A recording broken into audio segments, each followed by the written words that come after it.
IPL 2026 में अभिनेता शाहरुख खान की टीम केकेआर की तरफ से 9 करोड़ 20 लाख रुपए में खरीदे गए बांग्लादेशी खिलाड़ी मुस्तफिजुर रहमान को लेकर विवाद बढ़ता ही जा रहा है।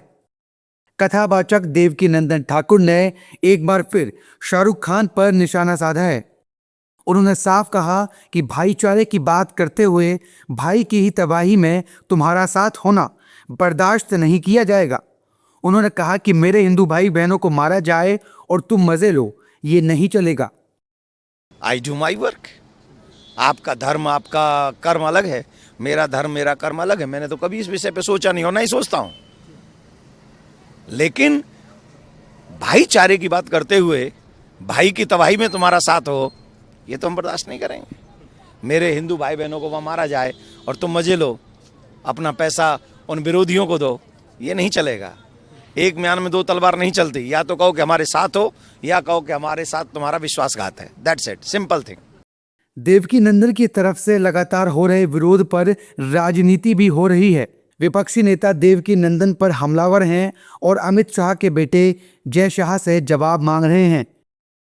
गृह मंत्री के जो पुत्र हैं जय शाह, उन्होंने उस पूल में बांग्लादेशियों को क्यों डाला जहां से नीलामी हो रही थी?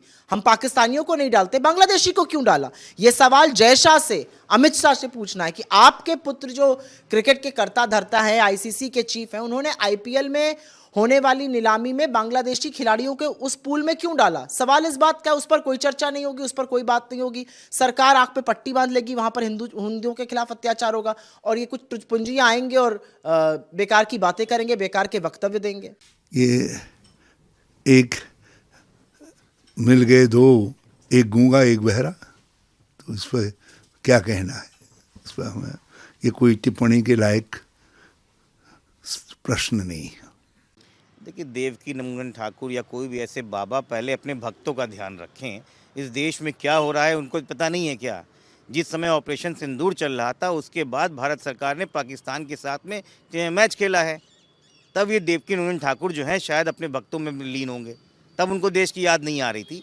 असल में इन बाबाओं की दुकान भी तभी चलती है जब तक ये राजनीति में ना घुसे।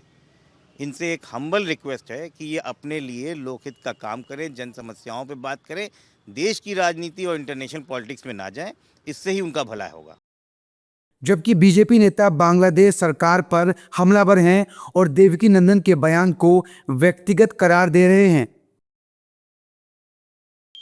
देखिए, खेल से राजनीति को नहीं जोड़ना चाहिए, लेकिन जब देश हित की बात होती है तो भावनाएं तो जरूर भड़कती हैं साहब। बांग्लादेश में सनातनियों के साथ लगातार अत्याचार हो रहा है। सनातनियों के लिए केंद्र सरकार ने 2 बार बांग्लादेश के हाई कमिश्नर को तलब किया है और कड़े शब्दों में कहा है कि साहब इसको अत्याचार को रोकिए। तो उसके बाद गिरफ्तारियां भी हुई हैं, एसआईटी का भी गठन हुआ है।